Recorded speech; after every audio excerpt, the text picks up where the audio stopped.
This episode is powered by DENmeditation.com. Though meditation is the primary focus, the bigger goal is for people to understand and love themselves, thus creating more harmony in the community at large. To find out more about Den Meditation's teacher training programs, retreats, and all things Den Meditation, go to DENmeditation.com.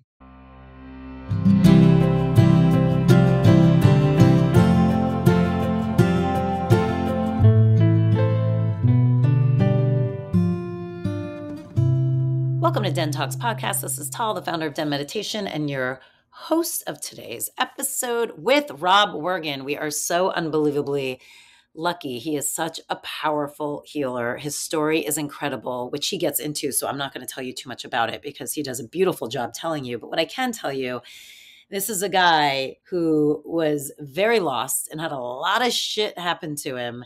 And then in his 50s, everything changed.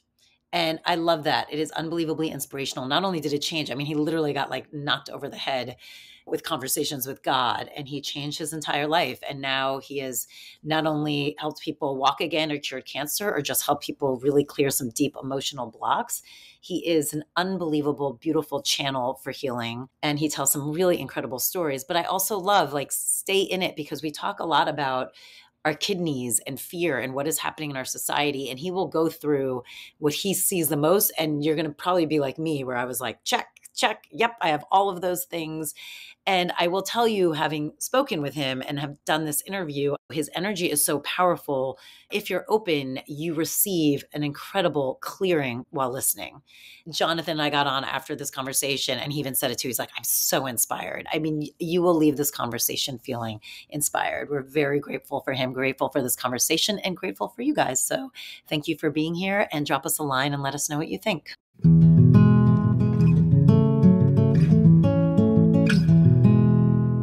Well, I'm so excited to have you on, and I want to talk about your story because it's such a unique one. Though actually a lot of times when we talk to, a lot of powerful healers or facilitators, it usually does come, I find, in an interesting way.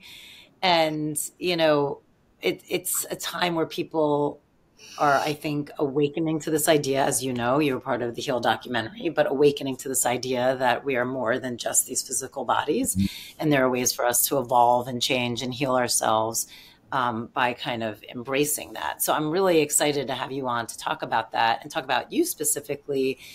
And you do everything in such a unique way. But I would love for you to tell your story a little bit, because similar to me, you were in the corporate world for a long time too. So I would love to hear about that and how the shift happened. But even if you could go back a little bit further, what you remember, from being a kid and stuff. Well, I'll try to be as quick as possible, but as long as you want. My parents were both Germans. They were Lutheran, very religious, very strict. I mean, everything was about Bible reading, praying, going to church, volunteering at church, Sunday school, Bible school. It's like crazy. And while they were doing that, I had an older brother and a younger sister. I was what I call playing in the magic, because as a child, I could see spirits. I could talk to animals. I could, I was just kind of in a different dimension. And I just thought that's what everybody did. It wasn't unusual to me. It just seemed normal. And, and so what would happen is I'd love to be outside. I grew up in western South Dakota in the mountains, and I would go out in the mountains and just go for walks all the time. I always wanted to be alone, and I would quite often come across an animal, a bird, a snake, a deer, anything that had been injured somehow. And I always thought I wanted to be a veterinarian when I was a little kid. So I would be like, I have to help this rabbit, and so I would do what I was taught to do by my parents. I would ask God to please help this rabbit or whatever it was. And and the rabbit would just look at me like, okay, come on, let's go. And I'd feel all this like bursts of energy coming down through my body. And I would use primarily my right hand, and I would reach out and touch the animal and we'd both start vibrating really hard, for a few seconds or a minute or whatever it took. And then it would stop and the rabbit would run away or the snake would crawl away or whatever it was. And I would just go, thank you, God, that was so cool. And I thought, because we were taught to pray as children and ask God for help, that I was doing what I was being taught. So it wasn't like some super cool thing. It's just, I'm doing God's work out here as a kid, like 5, 6 years old. And, then I would run home and be all excited and say, Mom, I just prayed to God and this rabbit got better and it ran away. And she'd say, stop making things up. And I'm like, no, but the rabbit is happy now. And she'd get mad at me. And that went on for a while. And she would get increasingly frustrated with me. And, she thought I was making stories up. And she just didn't like it. And so one day, a couple of things happened. We had 2 dachshund dogs. And they were running. They were running a mother and a daughter. The daughter was a younger puppy, and they got out of the house. They got out of the gate. They ran across the street, and the puppy got hit by a car. And I grabbed the dog. It wasn't dead. It was hurt, and I mean it was pretty badly hurt. And I prayed and prayed and prayed and prayed and prayed and prayed, and the dog got better. And my mom went kind of into shock, because I think it was between that and the dog getting, there was a lot of things going on, right? But she just kind of lost it and said, that's enough. You have to stop. You have to stop doing this. The devil is doing this work. It's not you. And so they took me to the Lutheran church, and I got surrounded by the guys in the black coats and the shakers and the candles and the chanting and the prayers. And, it wasn't technically an exorcism because it wasn't Catholic, but it was that kind of thing. And it was, devil, leave Robert now, and screaming at me. And I'm like about 7 years old, and I'm crying.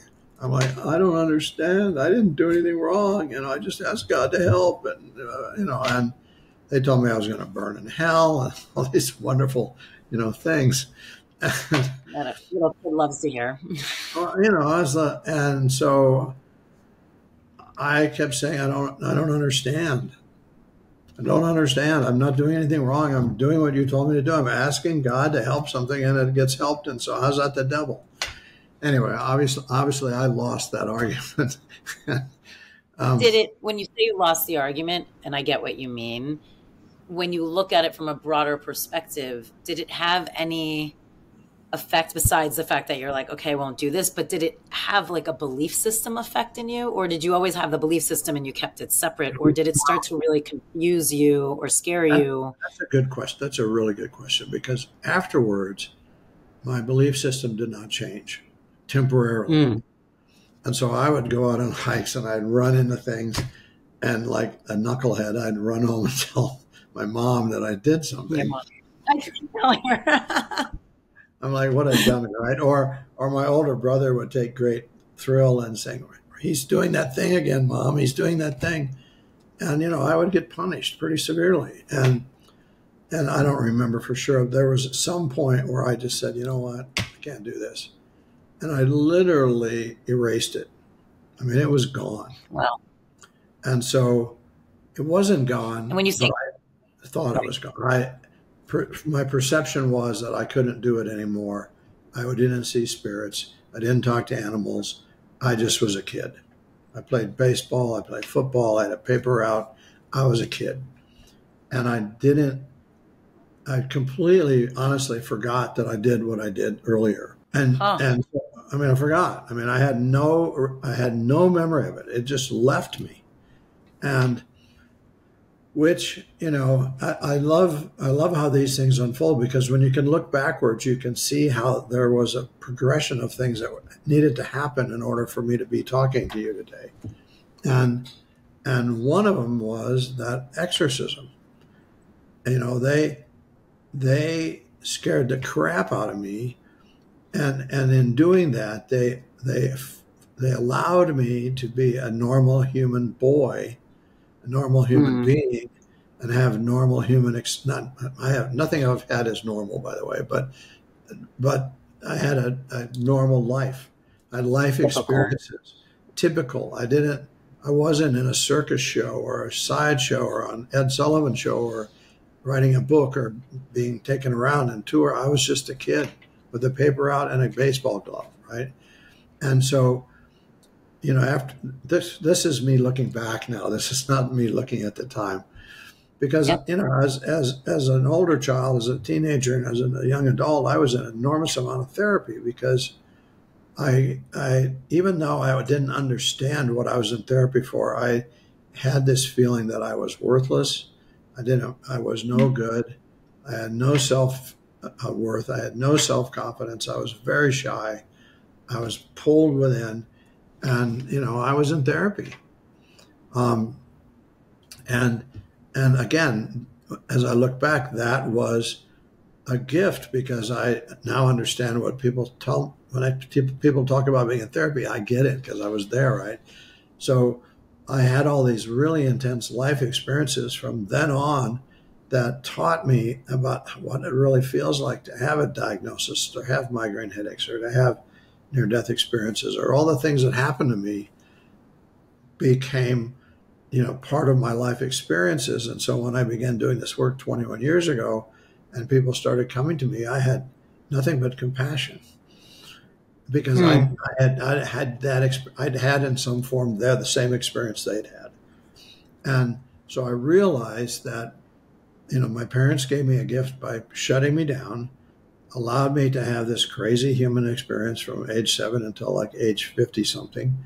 And then when I started doing this work, I was able to relate to their emotional state, their physical state, their mental state, because most likely I had been in a very similar state at one time or more in my lifetime. And so people ask me how I was trained, and I'm like, life trained me. Life experience trained me. I learned what it felt like to be addicted to painkillers or trying to kill myself or super depressed or having panic attacks or constant migraines or all the things that I had, were showing me what it felt like and what effect it could have on somebody. So when somebody comes to me now with migraines or Crohn's disease or Lyme disease or cancer or whatever it is, I'm like, got it. I know exactly how I feel. I know this.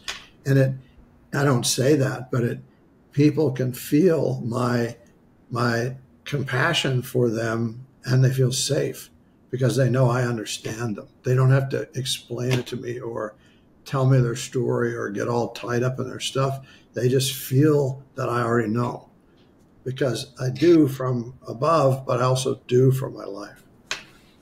Does that I make mean, that's sense? interesting. Yeah, no, and it's interesting because I do feel like there is something to the effect sometimes in the spiritual world. There kind of sometimes there feels like there's this like spiritual hierarchy almost, and it can have the opposite effect where it's almost like, well, then you're not saying your mantras enough or you're not doing your practice enough. That's why your life is that way. You're not doing that. You know what I mean? And there can Mhm. take that weird skew where then people, it continues to make the I feel less than because this is all my fault why I feel this Right. way or I have cancer or I am sick or I'm depressed or I want to take my life and it should be better by now. So this is clearly I'm not doing it well enough. But the So cool thing for me it's was I was doing it without, it was, I didn't, I swore that I was an atheist and I had all this spiritual stuff was crap. And so all these things that I was doing it were wasn't. outside of, I wasn't doing it right or any of that. I just like, screw this. That doesn't make any sense to me. So I had the perspective of that side first, which I think was super valuable, right? Um, and anyway, so because I felt so worthless, and I had an older brother that was, the king, the prince, got everything he wanted, straight A's, scholarships, blah, blah, blah. And my mom continued to tell me I was worthless because she thought I had wasted my childhood with these stupid games, right? I mean, Mm. so I used all that energy to completely dedicate myself to becoming very successful. So I got 2 master's degrees. I ran huge companies when I was in my 20s. I became very successful in business. And, I thank my mom for the motivation that she gave me to prove her wrong, right? And to show her that I was better than my older brother, who became a college professor and stayed in the same place all his life. And I traveled the world and ran big companies, and made millions of dollars. So, that was the kind of in between the kid and now. Yep. And again, I wasn't spiritual. I wasn't an atheist. I heard about things and I just kind of went, yeah, right. And my religion was money and power. My religion was I needed to make more money so I could be more powerful, so I could have a nicer Porsche, so I could have an expensive watch, so I could live in Corona Del Mar, so I could do all these things. That was my religion.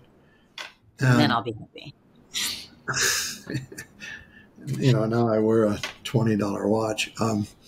But, and I used to look down and have judgment on people that weren't successful or weren't wealthy. Or I used to drive by Walmart and say, what's wrong with these people? They could do better than that. Or I swore I would never clip coupons out of the paper and go to Walmart and get 10 cents off. I went through all this stuff, and I know I did because I needed to feel what that all felt like, because in the end, I ended up clipping coupons and going to Walmart. So what happened was that I had made all this money. I just turned 50, and I lived in Newport Beach, Corona Del Mar, had lots of money. I had just recently been married.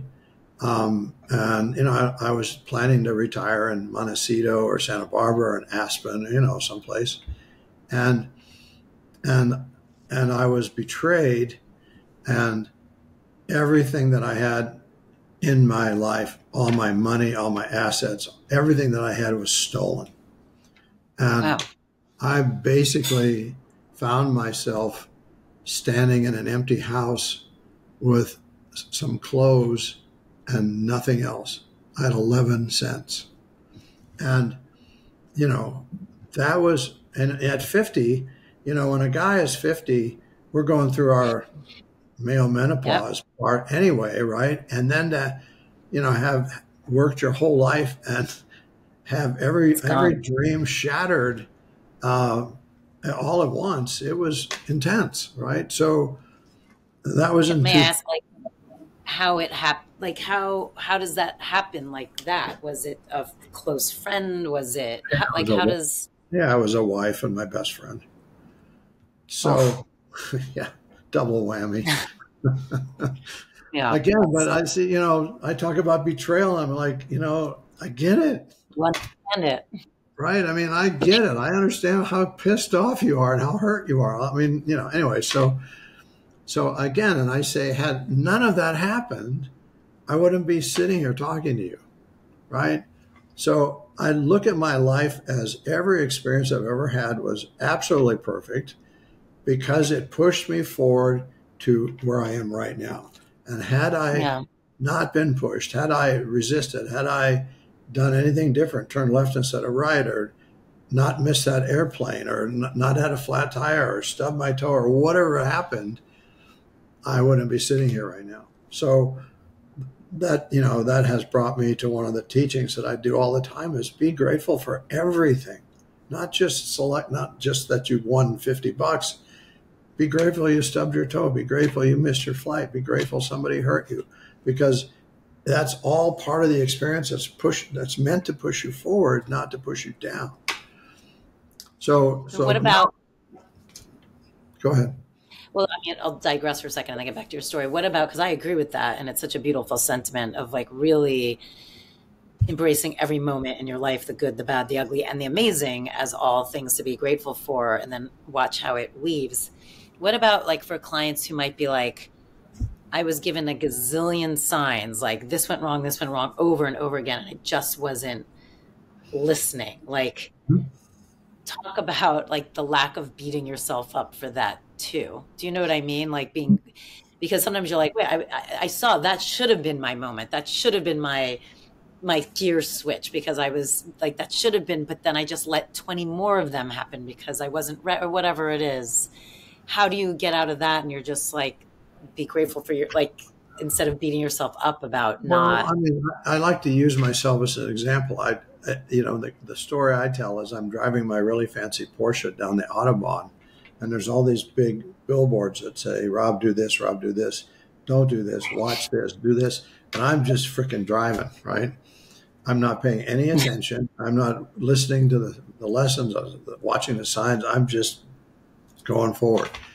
And at some point, something's going to, the cosmic 2x4, right? Something's going to happen. It could be a cancer diagnosis or something is going to happen that's going to get, because God's going to let you go along for so long and then give it to you. And right? I mean, you're not going to escape this. And sometimes you have, and when I look at mine, I'm like, the reason I didn't escape it was I had a lot to experience. I needed to experience so much so I could do my work. And so, I ignored all the signs. I missed all the opportunities, supposedly, but it all brought me here. So I say to people, if you think you've missed something, just keep going, because you're going, you needed to go through this so you could, there was an understanding that you were needing to learn, whatever that was. And stop beating yourself up for missing the signs, because again, you have no idea what was behind the next sign. And if you try to stop at one sign and figure it out, you've got this prize waiting behind the next sign that you've just lost because you stopped trying to figure out why you weren't getting the signs, right? So I'm like, just step on the gas, go for it. I mean, that's simple, but that's really how it is to me. It's true. Okay, I interrupted you. So big deception. You're in an empty house. I'm in an empty house. I have no money. I'm going to my neighbors and begging for money so I could eat. I'm really humbled. I felt like I had been stripped naked and walking around the neighborhood. Did anyone help? Well, I mean, people give me like $50 or something, but I now know that it was to show me to be humble, to know what it felt like to be just completely stripped, so no, nobody really helped. And I ended up living in this tiny little apartment. I still had some business connections, so once in a while I'd get a consulting job to make enough money to just make it the next couple months. But I literally sold off all my jewelry, all my cars, all my watches, everything that I had for like a half a penny on the dollar, just so I could eat. And in the meantime, I decided in 2000. So this all happened in 1999, the betrayal part. And 3.5 years later, in 2003, in February, is when I tried to kill myself for the second time. It wasn't the first time; it was the second time. And because I was betrayed. When was the first time?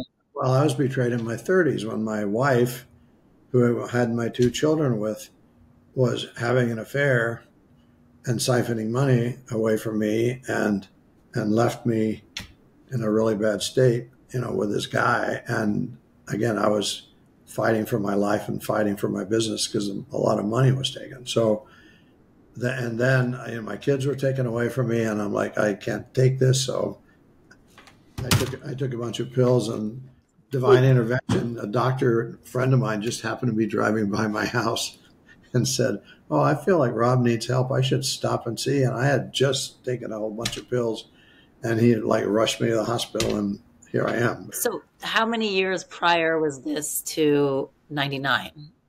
25. I mean, that's so interesting that it was almost kind of what we were just talking about. It was almost the exact same event repeating itself. Yeah. And so what's really interesting, and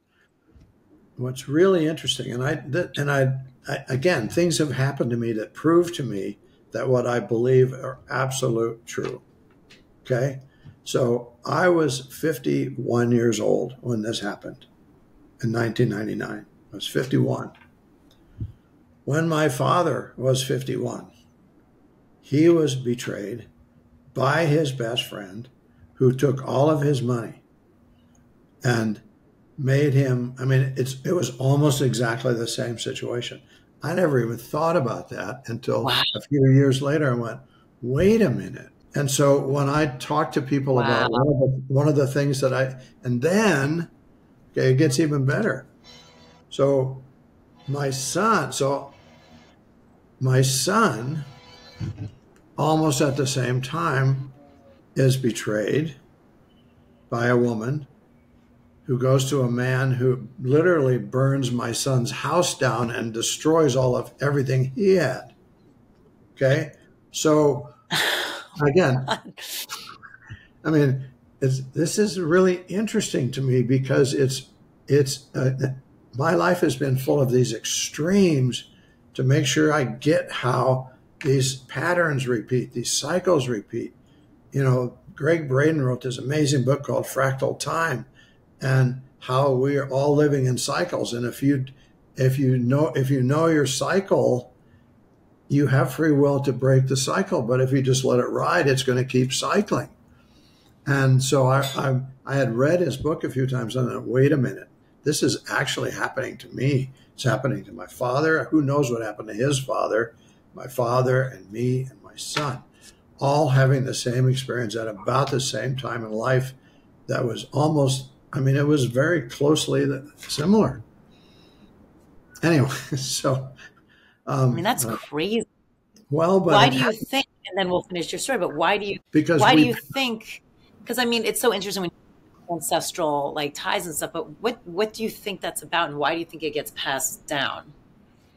Well, because it gets energetically imprinted on us, and then automatically gets imprinted on the next generation.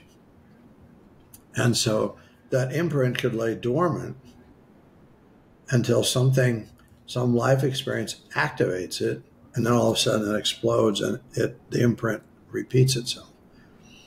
It's all about an imprint of energy that happens, and the way I know it is imprints only occur from things that happen that are less than love. Love does not create an imprint. It creates a greater sense of well-being and increases the size of your light field, your light body. I call imprints like mud pies. So somebody does something bad to you, and it splats into your body, and it sticks there, and it knows where to stick. It sticks on certain organ systems because that's the emotion that's attached to the mud pie. And over time, that mud pie gets thicker, and at some point, you're either going to pass it down to a kid, or you're going to experience it yourself and pass it down to a kid. I see it happen all the time. And then how do we crack that mud pie? Well, that's one of the things love, that like the opposite. Well, that's one of the things I do when I do the work is I call myself the mud pie guy. So I just hose you down and get rid of the mud pie, then mud cracker. But the other thing is like what Greg Braden realizes, if you look at these cycles, if you look at your life and see what cycles are repeating, you can actually predict when the cycle's about to restart, and you can intervene it. So anyway, that's a great book. Trend, yes, we love Greg. Greg's been on the show before. He's I love amazing. him. We love him. So talk about now. Okay, so now we're back. Still empty room. It's 3 years later now. 2003. You said. I'm doing things that I'm not proud of. I never was addicted to anything. I just used it. I used pain pills and alcohol to keep me from killing myself. And I had, this was luckily in a time when you could go from doctor to doctor and get a prescription. They didn't have it all centralized, so they could tell that you were doing. I was just I had like 5 doctors, and I had a little system of getting Tylenol 3, or that's what I was taking, which was Tylenol with codeine, and then I loved vodka. So between the two, I would first thing in the morning, midday, at night. I wasn't drunk. I wasn't like that. I just was numb all the time. We're numb. Because I couldn't figure out why. I was like, why did this happen to me? I didn't hurt anybody. I didn't do anything. And, I had 2 kids, and those 2 kids didn't get any of the wealth that I had accumulated because I didn't take the time to set it up right. So I felt really guilty and really awful about not leaving them a nickel, and being this like destitute guy that couldn't get a job and could barely survive. And so finally I just decided that the easy way out was to really take my life. And I was 55, 2003. And so I lived in Seal Beach, California, in this little tiny apartment. And, I knew my little doctor group. I did all this research to find out what was, because I'm a chicken, I wouldn't have ever used a gun or something. So you could go online and get the right recipe to get the right result. And I'd get these sleeping pills and these Xanax pills and these pills from different doctors till I had my little stash of my special salad to take a night. And that was in February 2003. And I woke up that morning and I felt really excited about being free. I didn't know why that I was really excited about something else that my soul knew about, but I thought I was being excited because I was going to be free. And I took all these pills and I walked down to the beach and I thought, I'm just going to die on the beach because I love the beach and maybe somebody will find me. And now, can I ask a question? You can ask anything you want. So you're an atheist at this point, right? You're still an atheist? Absolutely. Yep. So when you were wanting to take your life, what in your mind was next, or did it not matter at all? Didn't matter because I thought, you were born, you're dead, you're buried. That's it. That was kind of my, even though I had spiritual experiences, I just thought it was all bunk. And oh, by the way, during my corporate years, I would always be given these insights. And so I was what they called a turnaround CEO. So they would bring me into a company that was really messed up to heal it, right? Which is interesting. You've been a healer always. I've always been a healer. So I would fix companies so they wouldn't have to be sold or dismantled, and I'd go in and change everything around to fix it, and I'd go on to the next company. So that's what I did. But my point was, I would go into these companies like let's call it a suitcase manufacturer that I'd never worked for a suitcase manufacturer before, and I would have all this inner knowing and this insight about how this business worked and what to do to change this. I didn't ever work for a suitcase business. I'm just making that up. Wow. But I would get all this insight about what to do to fix the company. And people would say, how do you know that? And I'm like, I don't know. I just know it. Well, now I know that I was being given this information, but I didn't know where it was coming from. I just thought I was smart. And I'm like, I must be really smart. And so that was as close to spiritual as I got. I was getting information, but I just thought I was smart. It's just from you in your mind. Okay, so you're going to the beach, you're feeling free, even though in your mind this is a tight move. There's nothing next. It's just you're going. You're making life easier for you and everyone else. I'm done. And I, for some reason, found a stick and I drew a circle in the sand and I sat down in the middle of the circle and I'm like, okay, am I going to go to sleep? I started to feel a little weird, but I wasn't passing out. And all of a sudden, and I'm telling you what I remember. I can't promise you that this is what exactly happened, but this is what I remember. I remember getting very angry, just in a rage, and standing up in this little circle and shaking my fist and looking up in the sky and using the F word. God, F you, God, you son of a bitch. I didn't deserve this. Why did you do this to me? Just ranting like you would see somebody in the corner of New York's, downtown New York, or some crazy person just screaming at God. And, why would you do this to me? And all this stuff. And that went on for, I don't know, who knows. And at some point I said something like, so if you have anything to say to me, you better say it. Because I could feel my body starting to, relax. Oh. And remember, I'm an atheist.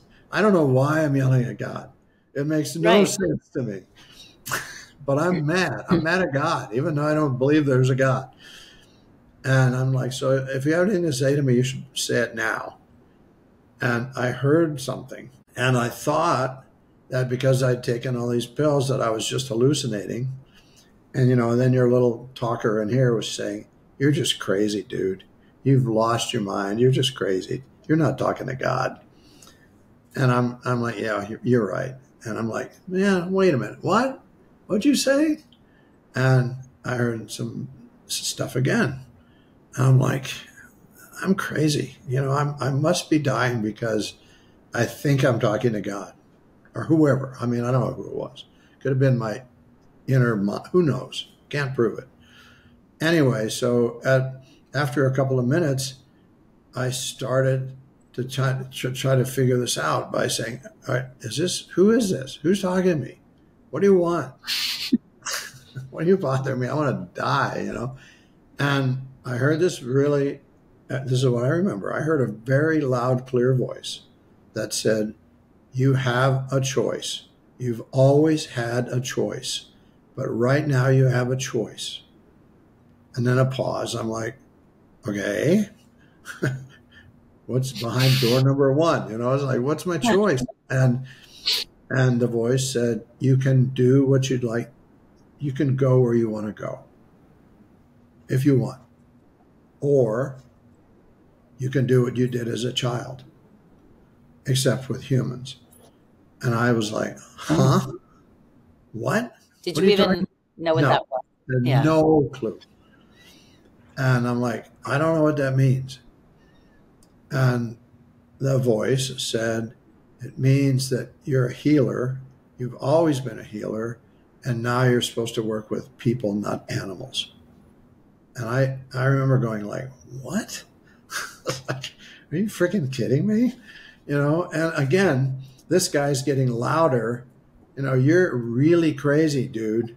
You think you're talking to God. You think he's talking to you. You think you're a healer. You just need to lay down and get this over with. Well, so this is now like 40 plus years from when you actually used to be that kid, right? Oh yeah, it's 40 plus years. It's a long time. 45 years, yeah. And so, the conversation kind of went back and forth, and I heard the voice say, and you need to decide now. You can't think about it. This is not something you can think about. Your body's starting to shut down, and you need to make a choice. Yes or no. Do you want to go? Do you want to stay? Do you want to do healing work or not? What do you want to do? Answer the question. Wow. And I'm like, okay. I'll do it. Because I just was playing the game, honestly, because I thought I was crazy and I thought I was going to die. And I said, okay, yeah, you want me to be a healer? I'll be a healer. Sure. Smart ass. And I thought, this is crazy. I'm going to die. So I turned around and I was going to walk back to my house. And I was half a block from my house. And all of a sudden, when I turned around, I realized that I didn't feel relaxed. I felt normal. I didn't feel like anything was going to happen. If that makes sense. In other words, I was starting to feel I could feel my body going like this. And all of a sudden I was like, hey, and I was like, that's weird. And then I remember all the hair on my body just standing straight up. And this is true. The first thought I had was, somebody's behind me. They're going to murder me and rob me. That was what I thought. 5 pennies. And then I'm like, now you're crazy. You think somebody's going to kill you now, after you just talked to God? I mean, you can only imagine how my mind is trying to process this and like, what the hell is going on? And is it true? Is it not true? I mean, you're crazy, you're drunk, you're drugged, you're blah, blah, blah. And so all the hair stood up on my body and I could feel, it felt like there were 100 people standing behind me. And so I turned around and the entire beach was covered with angels and different kinds of spirits. I mean, like as far as I could see. And I just went, and I fell down to the sand and started to cry. And I just started to cry. And I don't know why I started to cry. I mean, I think I remember feeling this unconditional love, like it was wrapping around me and being told everything was okay. Mm. And I just laid there for a while crying. And every once in a while I'd look up and I could still see all these beings. And remember, as a kid, I could see everything. So that it was like, even though I was clairvoyant as a kid, I still hadn't connected the dots. I just thought that either I was already dead and I was in heaven and all these angels were around me, or I was crazy, or both, because it didn't make any sense at that moment. And so I laid there for, I don't know how long. And the weird thing was there was not one other person on the beach, which, when have you ever seen a beach in California with nobody on it? I was going to ask you a million times, like, what time of day was this? Was anyone Like there? 9:30 in the morning, 10 o'clock in the morning. People are the beach should be jogging there. Yeah, the beach, there'd be kids out there playing. So I know this is too long of a story. I don't know how long you want to go, but no, it's a great story. So I managed to stand up and I walked back to my house. And I thought, if I can walk back to my house, I must still be alive. I mean, I was in shock. I mean, you can't even imagine. I can't imagine my head at that point because it felt like it was going to explode because nothing made sense. And I couldn't figure it out. And I couldn't decide if I was alive or dead, honestly. And so I walked back to my house and walked in my house and had a glass of water. And I thought, this is too real for me to be dead. But how come I don't feel anything? And so after a few minutes, I gathered myself and I walked back down to the beach. And I sat down in a circle and I'm like, what do you want me to do? Whoever you are, who are you? What do you want me to do? Is this real? I mean, I was just in shock. And the voice said, go to Sedona and you'll understand why. And I was like, I don't have any money. They're trying to repossess my car. I don't even know where Sedona is. What are you talking about? And it just was like, just go. So I went back to my house and I went through my stuff and I had $300. And I had a really nice BMW because I used to always have nice cars that was being looked for. And got in a car and drove to Sedona. And I thought, what am I doing? And then I kept reminding myself, you asked God if he had anything to say it now, and you heard something, and you're not dead, and you're not sure if you're crazy or not, but you're not dead, but you should be, and you ought to just roll with this for a bit, see what happens. I'm not going to claim like I was a spiritual warrior that moved forward. I was just this terrified and confused man who couldn't figure out what the hell was going on. And go ahead. And when did you get clarity? Like, when did it start to make sense to you? Well, I came to Sedona and all these things started happening, just bizarre things. Meetings with people that offered me places to stay and seeing all these spirits and having all these just mystical, magical experiences, one after another. And people walking up to me and saying, you don't know who you are, do you? You're this healer that's, this, I don't like to say what they said, but they were saying that I was a reincarnation of a healer and all these different things. And I'm like, what? And so I was in Sedona for 2 or 3 weeks and I had all these experiences, but none of it included me doing any healing. It was just me being shown all these things and getting more confused. And so finally I needed to go back.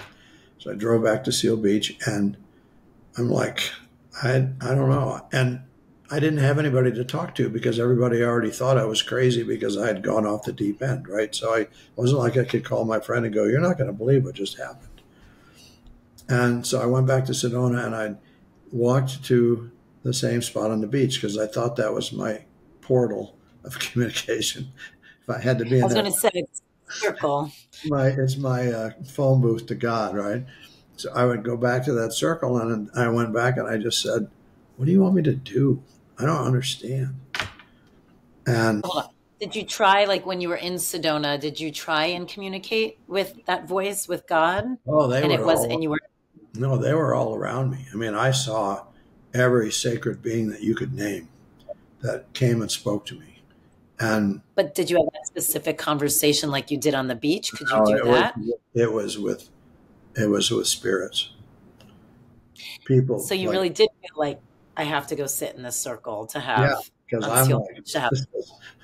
yeah. I mean, all I can tell you is that I was really confused, really fascinated, but just really confused, and I was like, I just tried to kill myself, and now all this stuff is, I must be dead. I kept thinking I was dead, Yeah, and I get that. I mean, why wouldn't you, right? Because Yeah. nothing is real, and you're seeing spirits, and you're seeing animals, and your parents, and your grandparents, and you're seeing all these stuff, and you're like, what the hell? So anyway, I went back to the circle, and I said, I don't know what to do.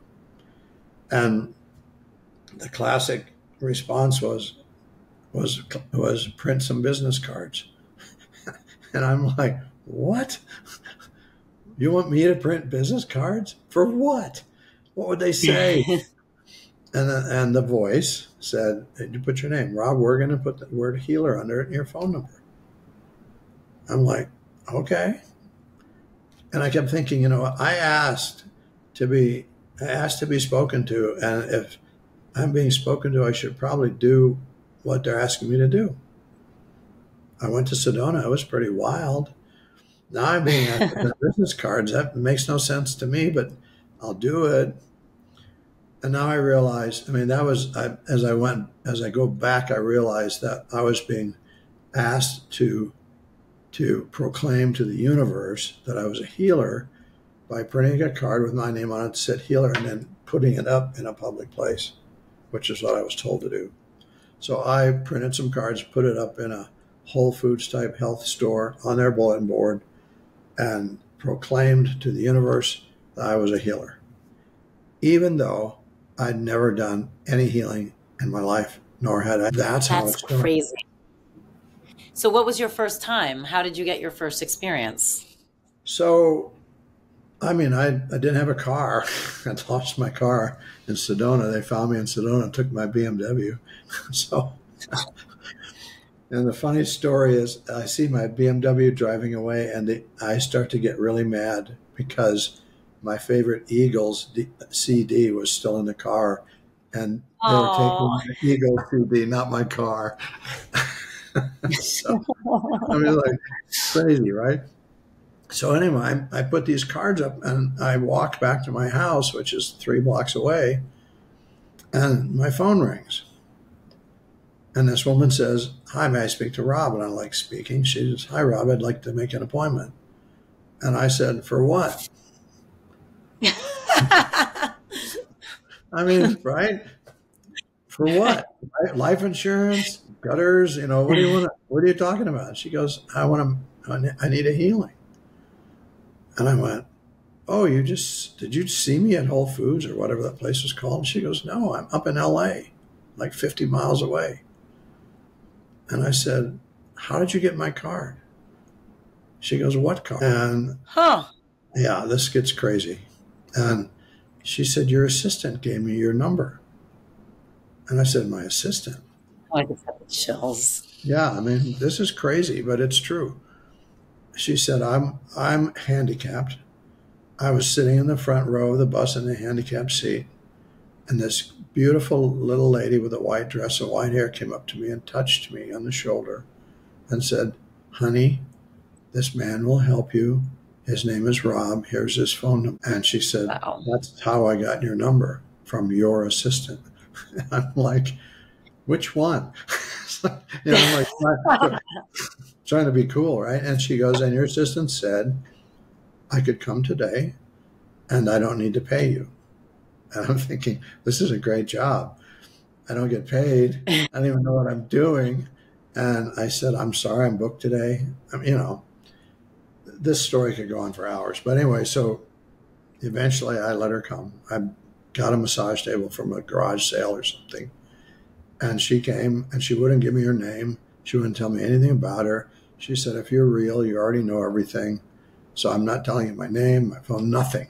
I'm just going to come to your house. And I'm scared shitless because a stranger's going to come to my house expecting a healing from somebody who's never done it. And so she comes and I stick out my hand and go, hi, I'm Rob. And she goes, oh, nice try. I'm not going to tell you my name.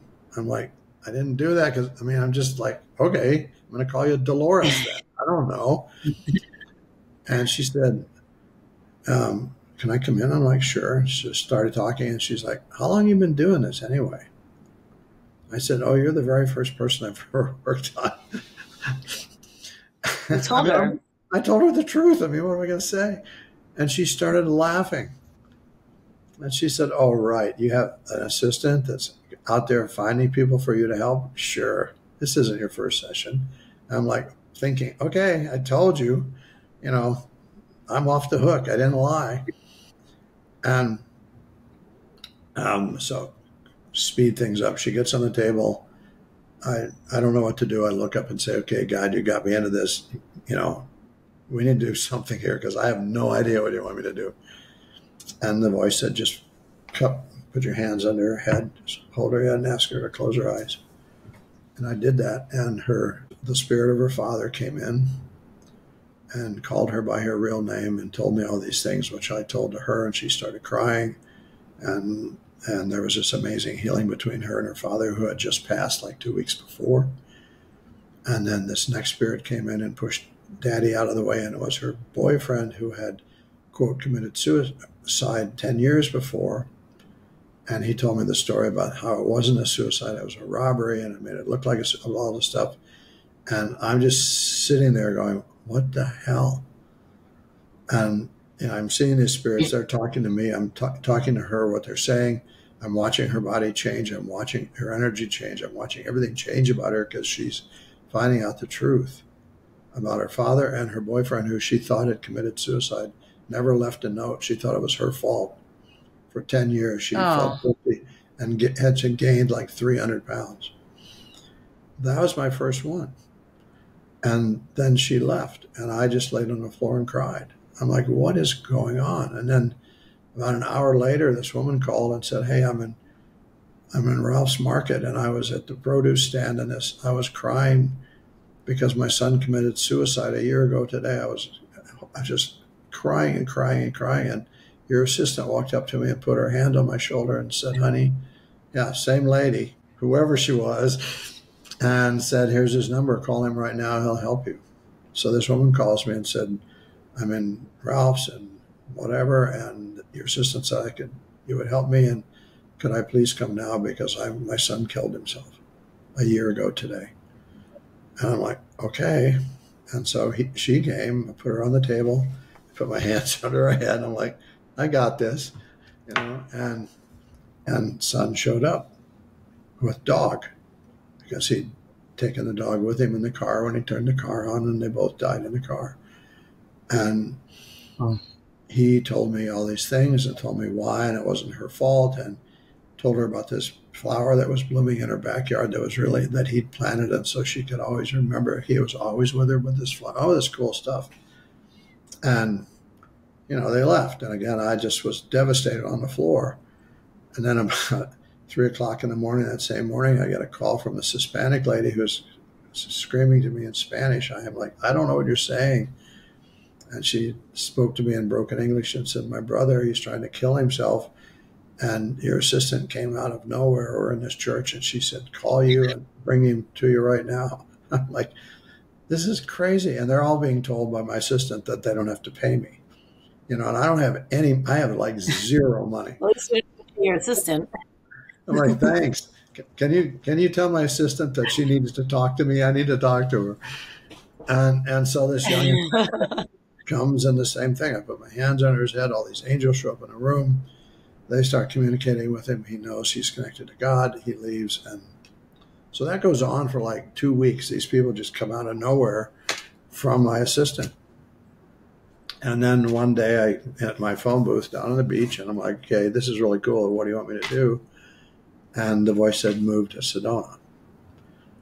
And I'm like, okay, but I don't have a car. I don't have any money, you know, and don't worry. Everything will be provided for you, which it was. And I ended up moving here to Sedona. I don't know how much you know about Sedona, but 20 years ago, it was a tightly held community, and you couldn't put a business card up anywhere. You had to buy the right to put a rack card in a rack holder. Otherwise, you couldn't put cards up, and it was $10,000 to get the rack space if there was one available, and there was none available, and I didn't have $10,000. So there was no way I could advertise in any way in Sedona. And I found one little bulletin board where I could put one card up at a little store called Crystal Magic in West Sedona. Put one card on the bulletin board, and people started calling me. They found my card under their pillow. They found my card under their wiper blade. They found my card in the parking lot. Somebody handed them my card. I would go to the Crystal Magic, and my card had never been moved. That is good. Well, she's good, right? And I'm like, okay, I think I'm starting to get this. It's like, this is real. It's not you. They're using you to do this work. And for whatever reason, they're using you, and they need you because they're obviously filling you with people. And I'm like, okay. And so the first year in Sedona, I saw like 350 people, and I saw every possible disease, and I saw possessions, and I saw demonic stuff, and I saw, you name it, I saw it. And that was my training. So my pre-training was my life, where I learned compassion and understanding and what it feels like to have all these things. And my graduate school training was actually working with people that had very severe things happening with them that I would observe. And one of the things that I always asked the beings that I worked with was, please tell me everything. Because my hands move or whatever, without me. And if they would move to the liver, I'd say, why is my hand there on their body? And they'd say, well, that's their liver. And I'm like, well, why am I on their liver? What does the liver do? What is happening? And so I got this amazing education for a couple of years. I still do. I still ask questions. But I learned about how all these things function and how they work energetically and what emotions they hold and how the emotions are let go and all these things by me just asking the beings that were working on the person, what are you doing? What are you doing? What are you doing? What are you doing? Why are you doing that? And that was 20 years ago. And so go ahead. I was going to say, so through this incredible education and now you practice it, what do you feel like you see the most? Like when people show up, is there one thing that you're like you mentioned the liver, so I'll use that as an example. Do you feel like so often it's the liver because of X, Y, and Z? Is there something that you feel like you see in our human race a lot? It changes, but recently for the last few years, it's been fear, because there's so much fear being broadcast. And we hold fear in our kidneys, which is our lower back. So people have lower back issues. They have mid-back issues, shoulder issues. They can't get pregnant. They have headaches. They have stiff necks. They have brain fog. They can't fall asleep. Hips, knees, ankles. Your skeleton, everything. The kidneys energize the bone marrow. And kidneys hold fear. They hold not good enough, not being worthy, low confidence. They hold judgment, criticism. All that stuff is held there. And so panic attacks and all this stuff, and especially with what's going on in the world right now, everybody's scared shitless, right? And all that is activating fear from the past, from their lineage, from past lives, in their kidneys. And your 70% of the people in America are in adrenal fatigue. Well, the adrenals are being nourished by the kidneys, and the kidneys are shot because they're full of fear and judgment, right? And the right kidneys, your male kidney, the left kidneys, your female kidney. And all this stuff is happening energetically in the body, which is literally shutting our bodies down and creating all these outcomes that, I mean, 90% of the people I see are having panic, are worried, headaches, pain in the body, pain in the stomach, digestive issues, all that kind of stuff. And then that gets, just follows kind of a path. It's like a snowball. It rolls further and picks up more stuff. And eventually, boom, you get a cancer diagnosis, or you get a Lyme disease diagnosis, or you get a something diagnosis. And then you're really afraid.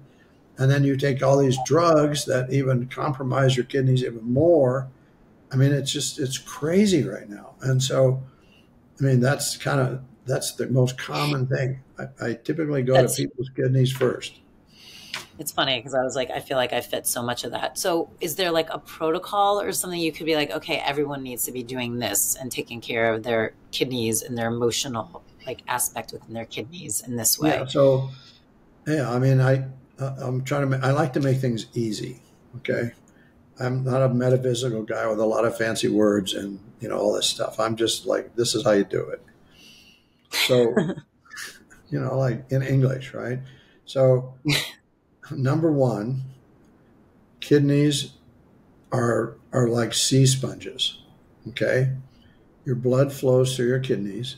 Your kidneys, if they're healthy, are sucking up extra water if there is in your body and making you pee.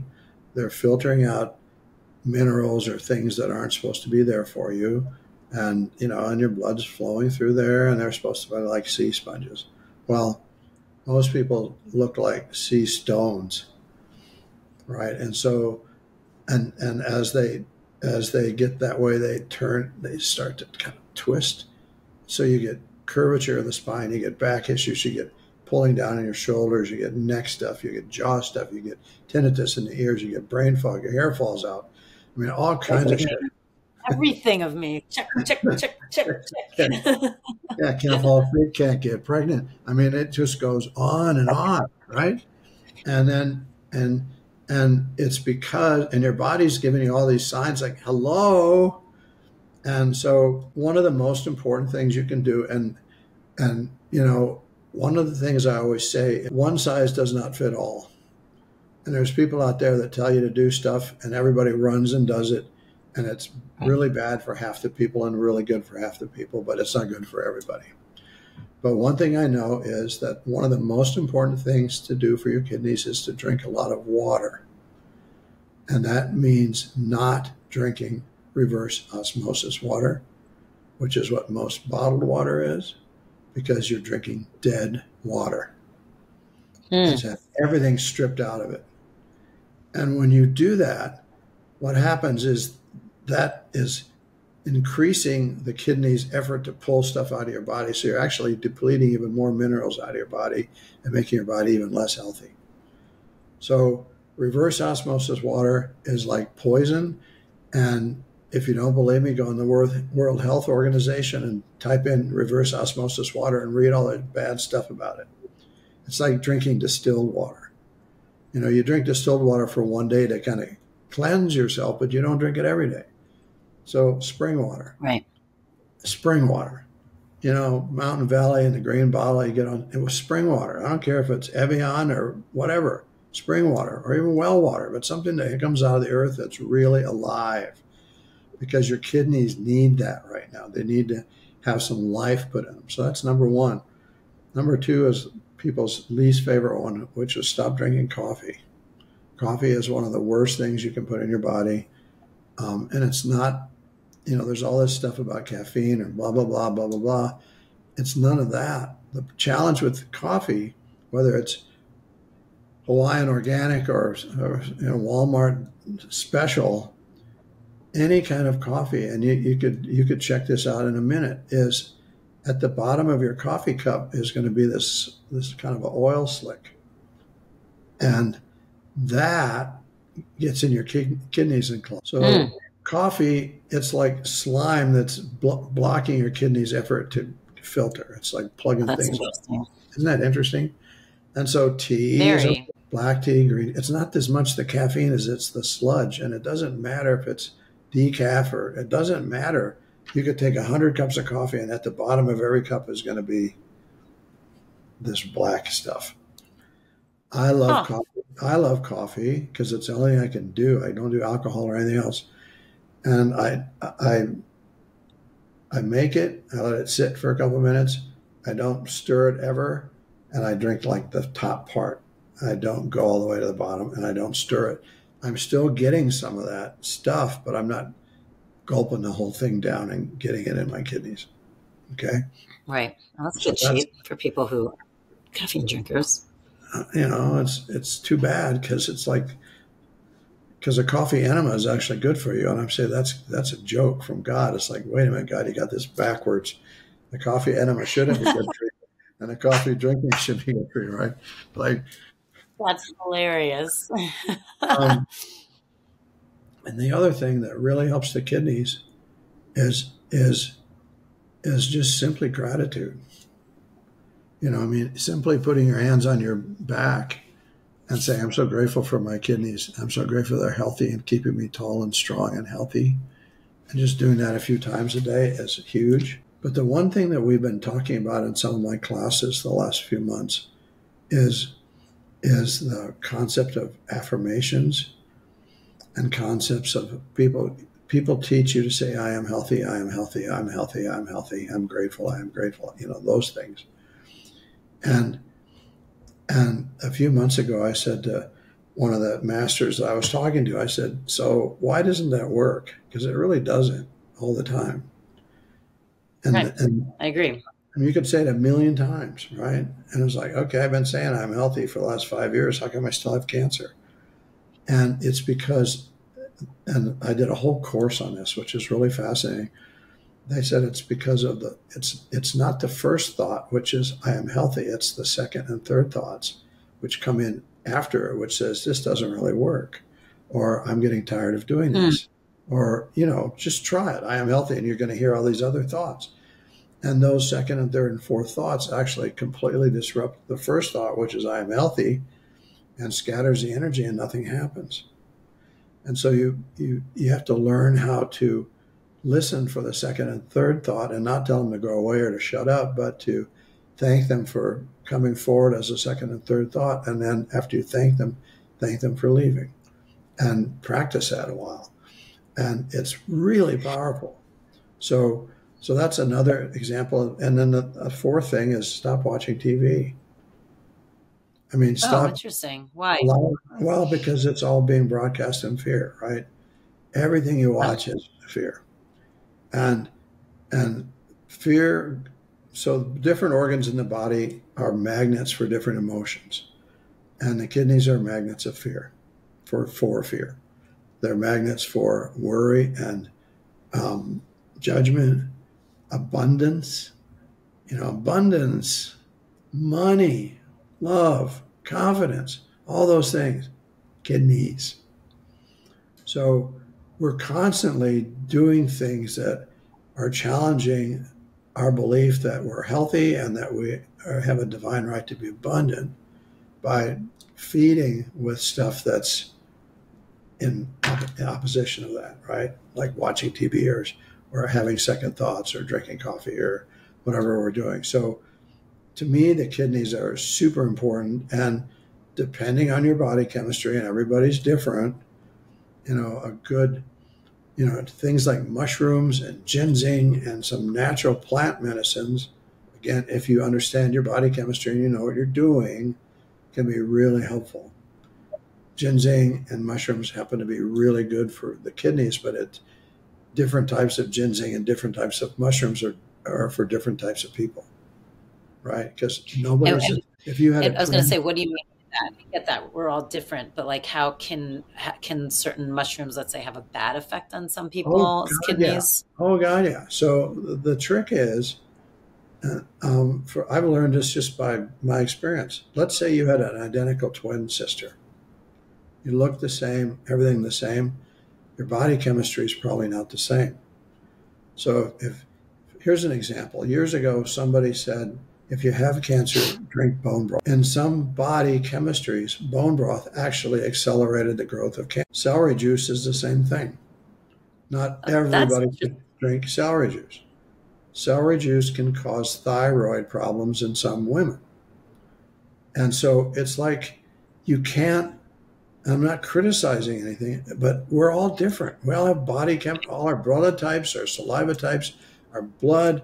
We all have different chemistry inside of our body. And so it's really important to know your chemistry, because if you know what's going on in your body chemically, you can treat your body in a way that's going to make it even more healthy and not make it worse.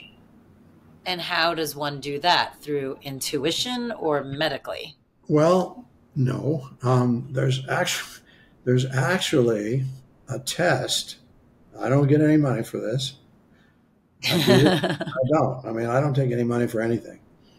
But through my system, yeah. So I'm one of those guys that is very curious. And so somebody comes out with a beamer thing, I'll go lay on a beamer to see what it feels like. People are doing ayahuasca, so I go do ayahuasca. I will try everything because I want to understand what it is. So years ago, even before I started doing this work, I lived in Newport Beach, and I went to this book signing at a Whole Foods by these guys called the Diadamo, Dr. Diadamo. Eat Right for Your Type. 20-some years ago. Remember that book? And, yep. and they wrote this book that based on your blood type, you should follow these certain diets. Everybody flocked, and everybody, A types became vegetarians, O types began meat people, and based on your blood type, you're supposed to eat this stuff. Well, what they realized after a few years was that didn't work, because not only do you have a blood type, you have a saliva type. And the first thing that your food hits is your saliva, and it starts to break the food down in a certain way that may or may not be compatible with what you just put in your mouth. So then they kept going.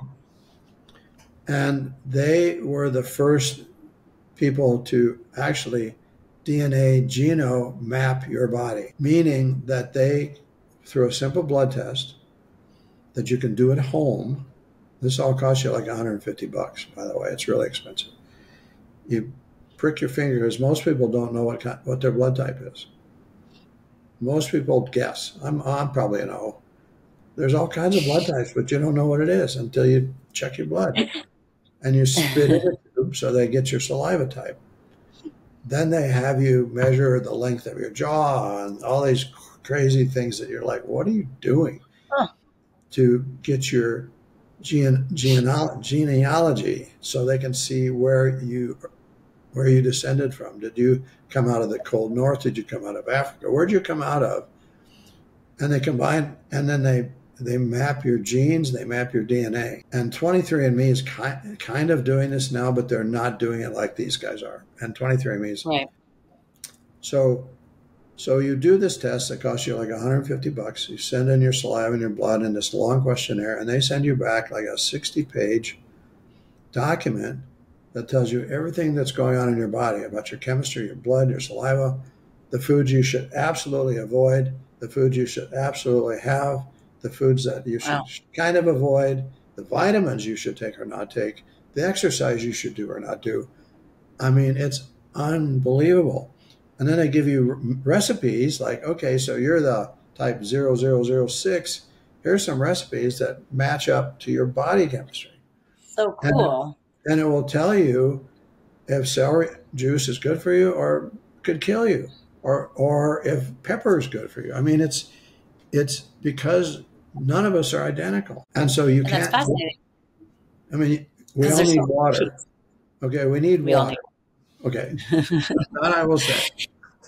No, but it's interesting because, like, you hinted at it earlier. Like, a lot of times when people get like a cancer diagnosis, they'll go on these very strict, and I say that without judgment, protocols. But your point is like those protocols could be amazing for some people and exactly what you do. But you have to be careful because it could also be not right for you. How I know that is that, I've seen hundreds of thousands of people, and I'm curious. And if somebody has a diagnosis, I will ask them if they're on a protocol. And then I will ask them how they got to that protocol. And they'll usually say, well, the doctor puts everybody on. So I will ask people to spend $150 to find out. And part of that questionnaire, by the way, is you list any ailments that you have or any diagnosis that you have. So, I mean, this report you get is like, you go to a doctor, they're going to charge you $10,000 probably for it, right? But it knows everything about you, and it knows what you need and what you don't need. And I mean, it's wild. And so That's crazy. I used to think that, I mean, for example, I'll give you me.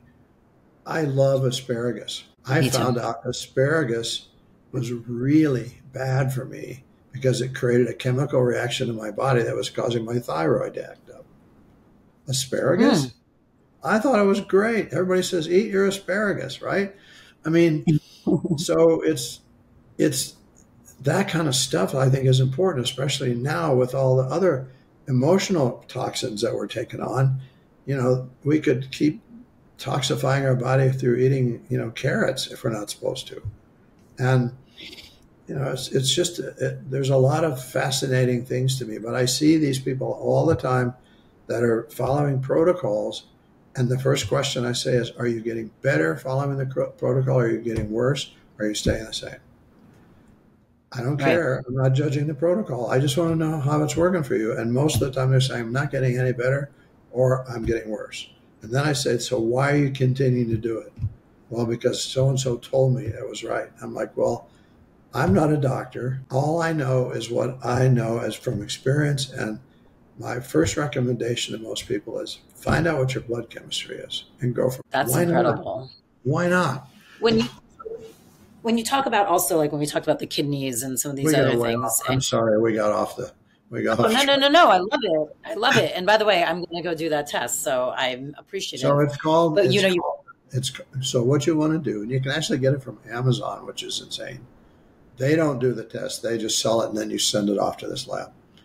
But it's called DENtalks. I don't know how to say it. It'll self-correct. Yeah. And it's called the Swami test. All right. And get the whole, get the whole kit, which is like $150. And it'll tell you things that will blow your mind. And you'll be like, oh my. And see, what the thing about the human body is it tends to crave what's not good for you. Oh, that's interesting. Isn't that wild? So it's like, I really love the sugar.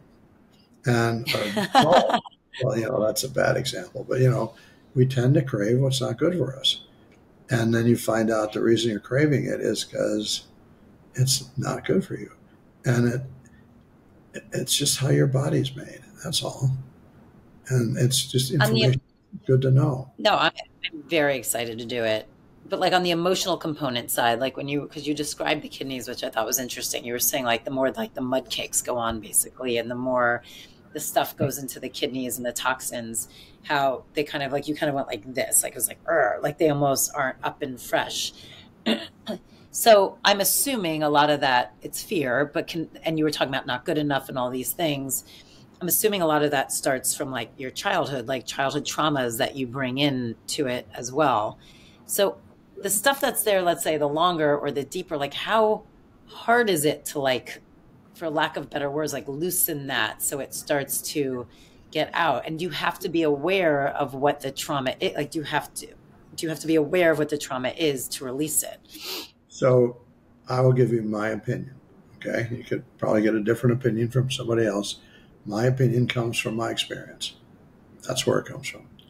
So what I know to be true is the less you know about what it is you're supposed to let go of, the faster you will let go of it, right? Because if I told you that the reason that you're having back pain in your lower left part of your back was because, and you also have this fear of fire or this fear of drowning or water, if I told you that in 1836 you were prosecuted as a witch in Salem, Massachusetts, and waterboarded and then burned at the stake and then they stabbed you in the left side of your back, what good would that do you? You would be on Google trying to see if you could recognize a witch burning at the stake, and all of that trying to figure it out is actually holding on to the energy that's creating the issue. So when I work with people, I say, don't tell me anything. Stop telling your story. Don't try to figure out what's happening, because everything that we're working on started at some point hundreds of lifetimes ago, plus every experience that you never completed in every lifetime is buried in there, plus every experience from your parents that they never completed that they passed down to you is buried in there. And it's only buried in there because it's not good. So we're going to open up this cavern of shit, and you want me to tell you about it?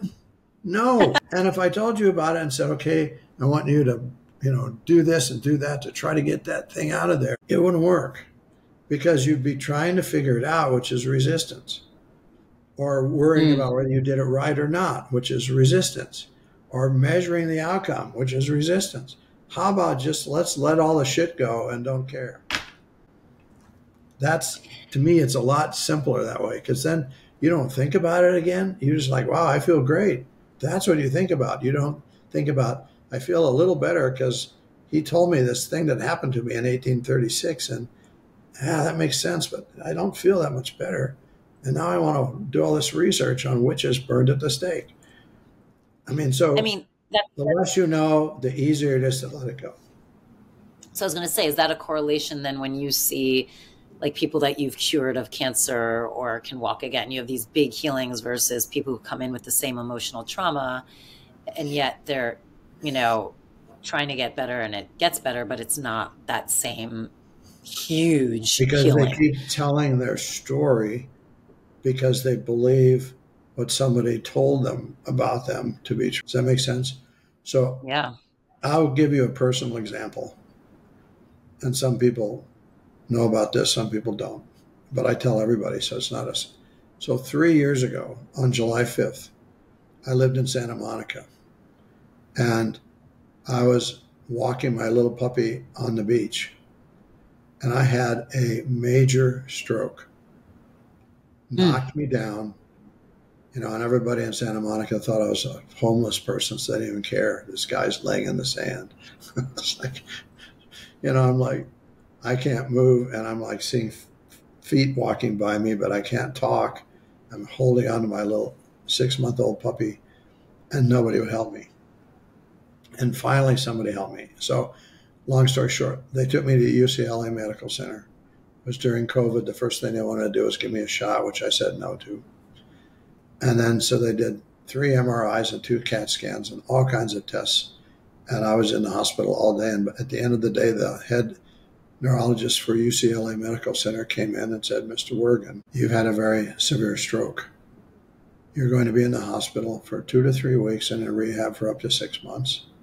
You better clear your schedule, because this is going to be a long, tough road for you. Do you have any questions? Now, I had somebody sitting in the room that witnessed this, so I'm not making this up. I said, I don't have any questions. I have great admiration for you because you're head of neurology for UCLA and you're highly trained and very smart.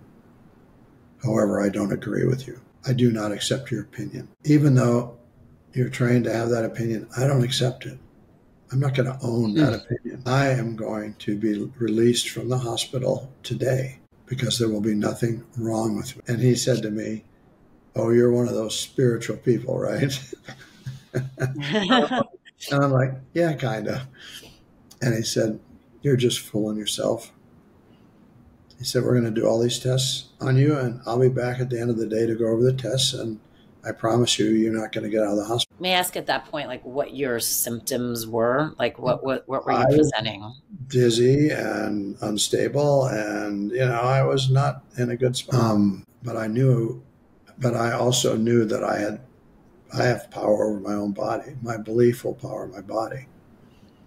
So long story short, I left the hospital that day at 5 o'clock. Not because they just wanted to get rid of me, because they said there's no reason to keep you. Because I held the belief all day that I was going to leave at 5 o'clock and there was nothing wrong with me. I didn't want to And you didn't hear. have a second or thought. No, because I knew that if I had faith and trust in what I wanted, which is I'm in control of my body. He's not. He can give me his opinion, and if I accept his opinion, then my body becomes his opinion. And it would have been exactly what he said. But that's the thing about all of us. We all have absolute control over our bodies. And the challenge is people tell us we have something, or this is a long answer to your question. You Great want to answer. know what I see. And then because I'm some healer, you believe what I see. And even if I'm wrong, you believe it and you create it.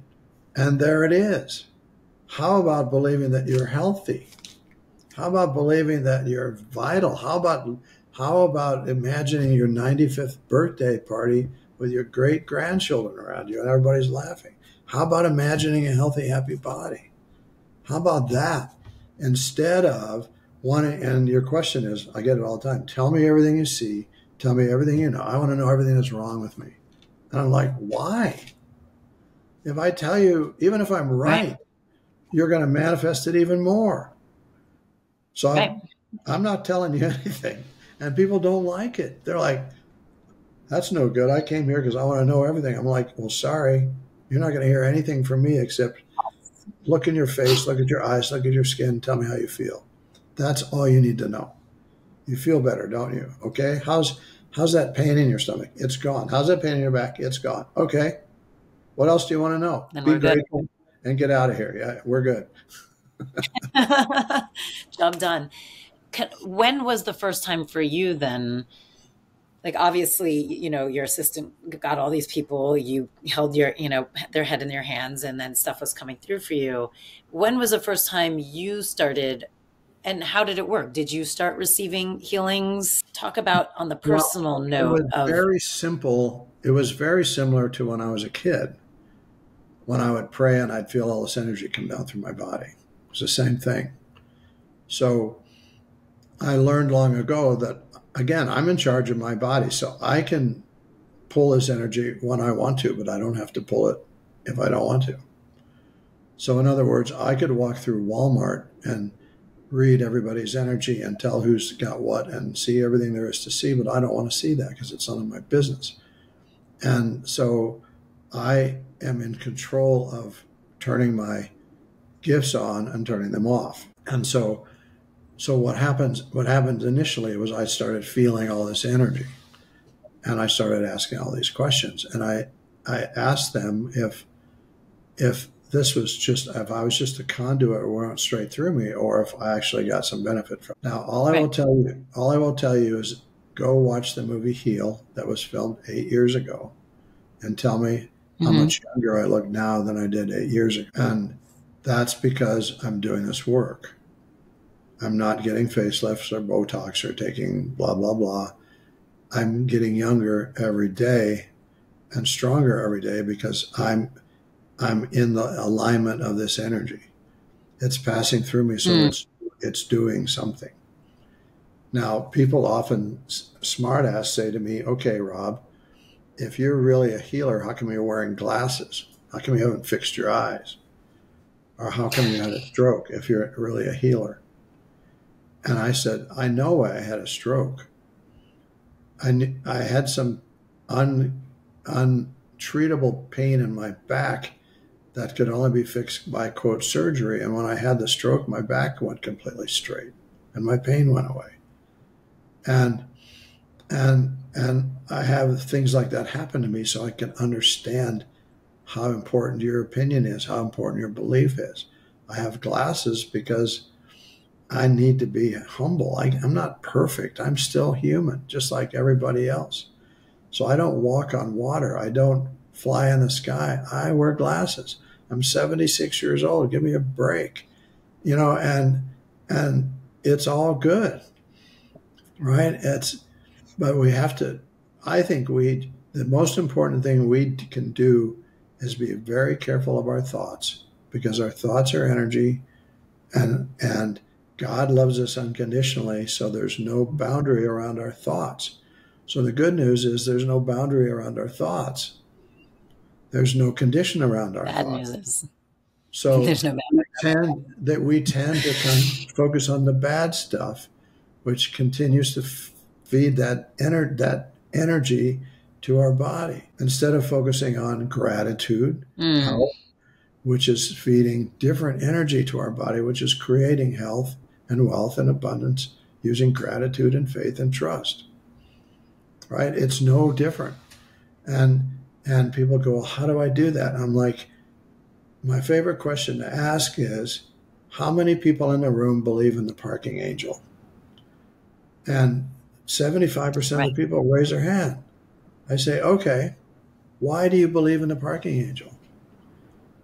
Because you believe. What's the difference in the parking angel and your health? What's the difference in the parking angel and your abundance? You create parking spaces. Do you think God limits you to only creating parking spaces? Use the same belief to create your life the way you want it. And stop talking about what you don't want. Stop talking about how bad you feel. Stop talking about my cancer, my oncologist, my Crohn's disease, my Lyme disease, my aching back, my aching foot. I'm getting old. My hair is falling out.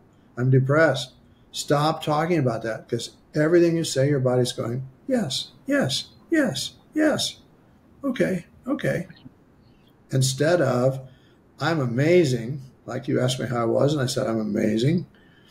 My body immediately was filled with amazing energy, instead of, And by the way, I feel like, and I feel it in talking to you. It's like it's a whole shift, which is so beautiful. well, you look different. I mean, it'll be interesting when you play back this for yourself to do editing. You look different. And it's because, you're in the field, let's say, that I'm working in, and you're open to it. And see, the cool thing is, I didn't ask you to say a prayer or to set an intention or to do anything special. We're just in the same field. And because your body trusts me, it's allowing the energy to do its work with you. And we're not even talking about you. No. Isn't that cool?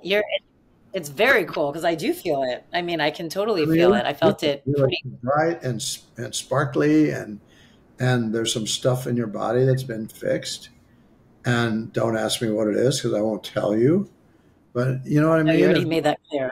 Well, yeah. I mean, you can just sit there and get better and breathe and smile and be happy. We don't have to put you through it unless you want me to.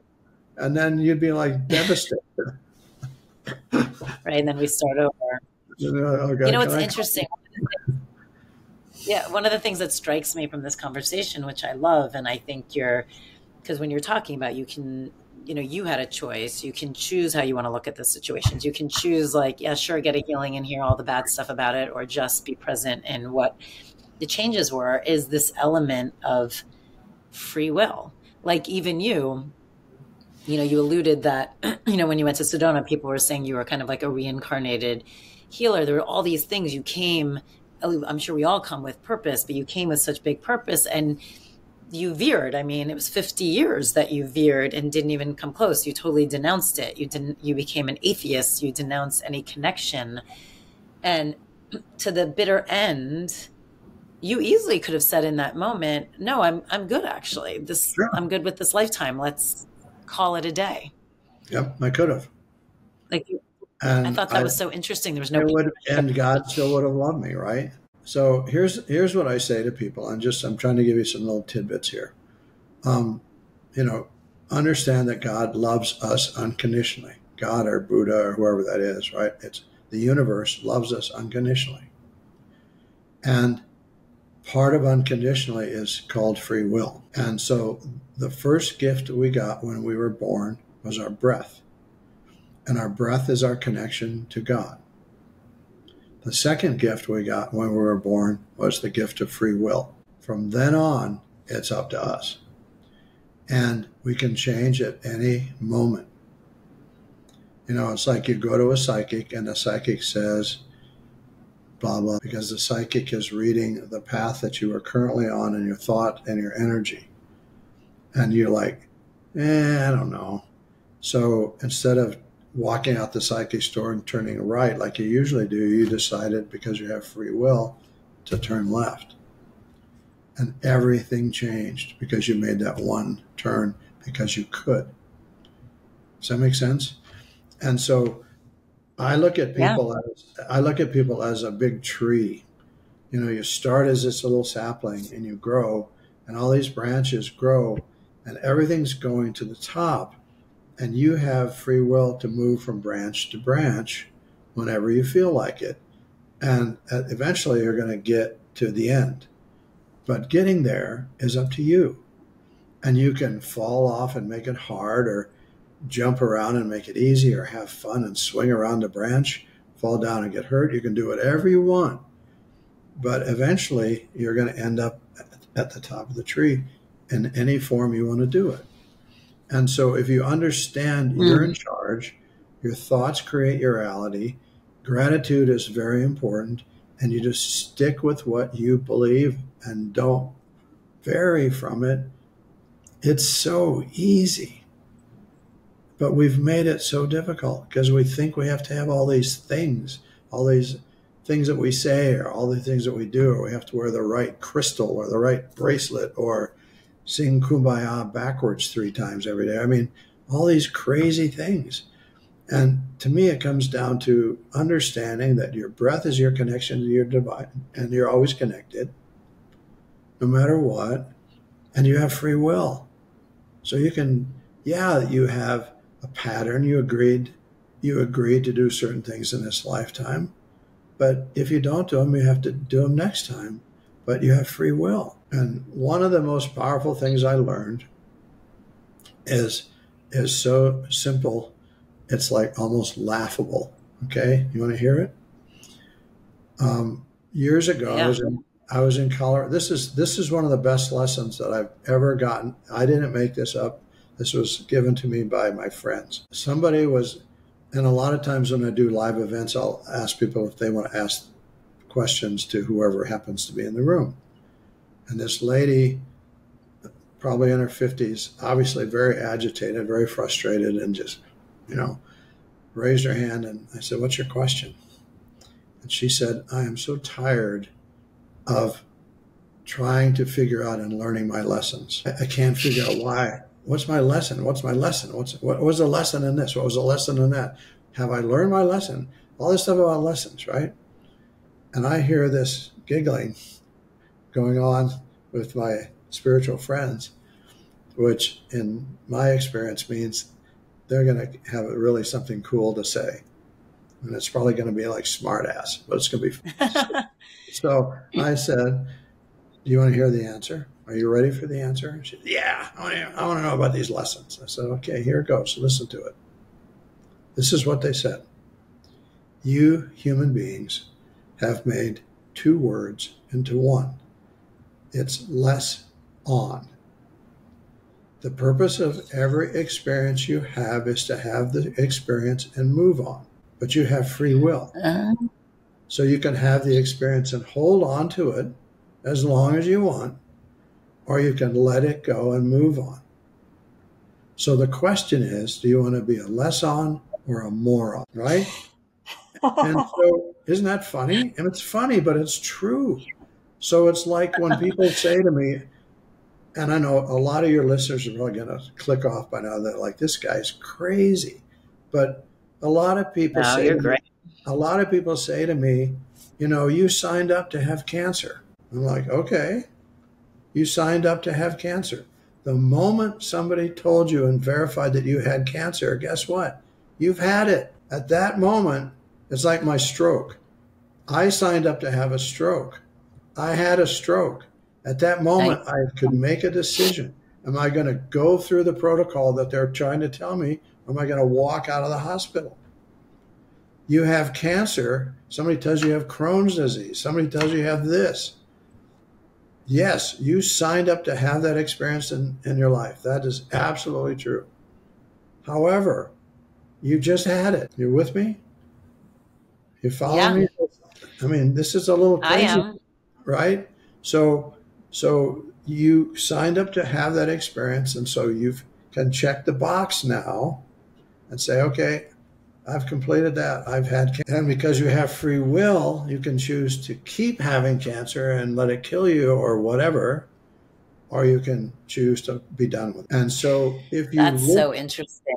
if you look at the research of people who have been told they have cancer that have a great life because they didn't accept the diagnosis, or the people that say, okay, what do you want me to do, doctor? And they go through the protocol and it's exactly how the doctor told them and they die. There's a clip on my website that was filmed for the movie Heal 8 years ago. This lady had a disease called PLS, which is ALS, or Lou Gehrig's disease on steroids.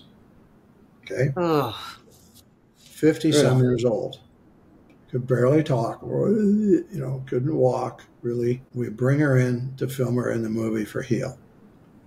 She comes in a wheelchair. She can't really talk. And I worked on her for a couple days, and she literally could throw her legs back over her shoulders and do stuff with her body that none of us could do, and she'd walk. And one of the things she said, and then they cut it out of the movie because they thought people would think it was fake.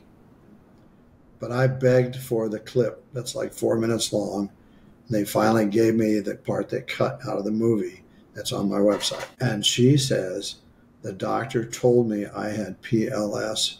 And she said, I do not accept this diagnosis. Now, yeah, she started to, because they kept trying to treat her and all that stuff, she started going down that path. But she still in her heart said, I do not accept this diagnosis. So when she came for the healing, she could make the choice that she was done with it. And she was, okay? So that's amazing. I'm not saying to people, disregard medical care. I'm not saying anything like that. I'm saying you have a choice, and make a choice and believe in it and see what happens. The challenge with cancer is that you've got all these people around you that are saying, you have to do this, you have to do that. And they badmouth you and yell at you if you don't do all that stuff, which is fine. But, the bottom line is you have a choice. And if you stick with the choice, you're going to get what you ask for if you believe in the choice and you're vigilant about staying in it. Easier said than done. And it's interesting. Yeah, I was going to say, it's interesting if you look at your life then as all these micro choices too, like every moment of your choices, like how you choose to feel, to look at something. It's interesting. It's very empowering, actually. So thanks. Oh, she heard you. Okay, Luna. I see. Surprised my dog didn't start barking now too. To make yourself known. But that's so empowering of that idea, because then it goes back to this idea of like, you're given something, check, and you can make the choice if you want to hold on to it or, lessen, move on. It goes back to that idea you talked about a little bit while ago about that second and third thought, like how important it is then in that to really make sure it's super clear. It's not about telling the second thought to shut up or go away, because that old saying, what you resist persists. The harder you push it back, it's like arm wrestling, the harder it's going to push back at you. So you acknowledge it, like, wow, look at that second thought. I see it. I see what's happening here. Thank you for showing that to me. Goodbye. So you greet it and you wrap it around in gratitude and let it go. And you may have to do it 50 times. But from the people that I've worked with that have been doing this for the last couple of months, they're like, holy crap. Everything's different. And we don't realize, feel like it's going to be we sabotage ourselves. Right? Yeah, I was going to say, I almost feel like the hard part would be slowing down to recognize those second and third thoughts. They come, well, if you start paying attention, you'll notice how fast they are. They come right back, right? They come in. Yeah. Like, I am healed. I am healthy. No, you're not. You're not any better. You know what the doctor said. It's like, stop. Crazy. You're amazing. I just realized we've been talking forever, and I'm so sorry. I've taken up your time. No, you are fantastic. Your stories are amazing and you're unbelievably inspirational. And you've given us so much delicious and healthy food for thought, which is great. And I mean, I feel great. And I'm sure everyone listening to this will feel it as well. So I'm just very appreciative of you. So let me just put out a gift that we're giving out. Great. I typically take August off. That's my month to just recuperate. And so this August, we're taking off. And so if you sign up on my website, we will send you a mini master class on a very important subject every week. So every Tuesday in your inbox, you'll get a master class on gratitude. You'll get a master class on second thoughts. You'll get a master class on empowering the healer within. You'll get a master class on something else every Tuesday. And it'll have me teaching a master class. It'll have meditations in it. It'll have healing time in it. It'll have music that's encoded with healing energy. But every Tuesday, all you got to do is sign up. We will send you a master class during the month of August. So I want people to stay in the energy, and especially in these days when the energy is pretty crazy, to have something to go to that you can do at your own pace, at your own time, in your own privacy of your home. And it's a recording. You can download it, listen to it 100,000 times if you want to. And, so that's something that we're doing. And give your website. And say your website. So it's robwergin.com, and it's right on the front page. It says free masterclass. Put your email here, and we're not going to try to sell you any Kool-Aid or anything. We just want to share it because I get so much amazing information, and I want to share it with people so they can get through this mess we're in right now. So anyway. Thank you, Rob. Thank you for your time. You're welcome. Enjoy your weekend on the East Coast.